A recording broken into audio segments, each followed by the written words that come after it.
Welcome to the Occupational Safety Leadership Podcast, episode number 314.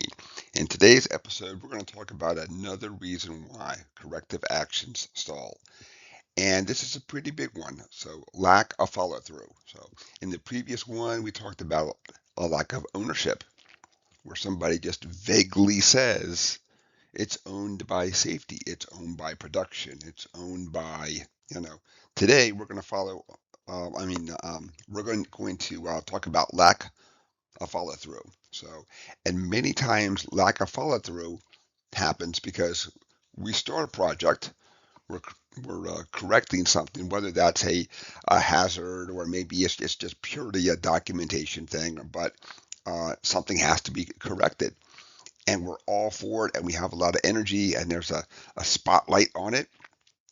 We get started and then of course we then get bogged down with more of the day-to-day actions and then more of the, well, now this takes a higher, we have to fix this first and then we'll get back to this. And at some point in time, not that it wasn't important, it just kind of lost that momentary important feeling then to it then. So employees see that.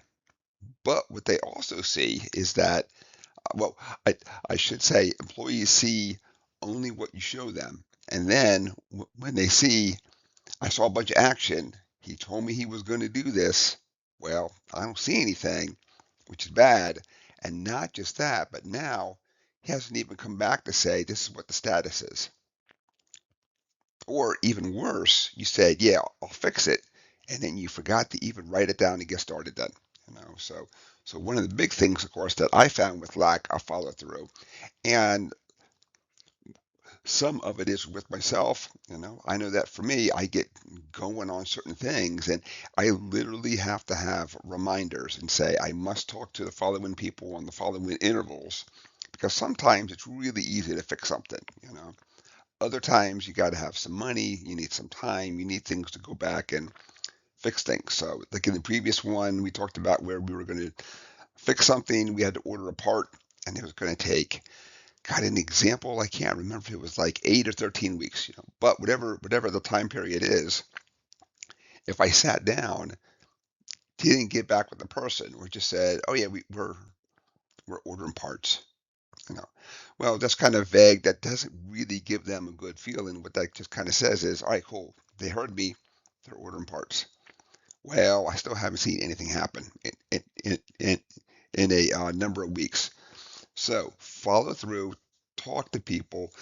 Um, It sounds kind of funny, but I literally write email reminders on my calendar and just basically say, on this date, I need to follow through with somebody. It really helps to keep me organized with me, of course, too.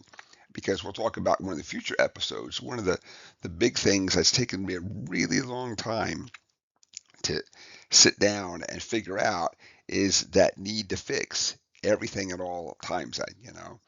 And that's not a bad trait, I don't think, but I do think that what happens is at times I feel so much pressure to get everything done all at the same time that I'm not focused enough on I need to fix the following things. So that'll be another one for a future episode. But so other ones I've heard up with lack of follow through. I talked to a guy just a couple of days ago, and he said that he just really felt embarrassed to go back and say, "Look, I told you I was going to do this." And then at the last second, the company said, well, we don't have any funding now. And then, and I get it, that many times when we don't follow through, it's because we know as safety professionals, we haven't taken the action that we need to. Because if we took the action that we needed to, we would feel bad about following through. We wouldn't feel embarrassed. We wouldn't, because sometimes the situation really is what the situation is. So let's go ahead and wrap up because at this point, I'm starting to drone on. So if you get anything out of these, please like, share, subscribe, pass along to other safety professionals. I want people to profit from my uh, pain and mistakes. I've also done some dumb things.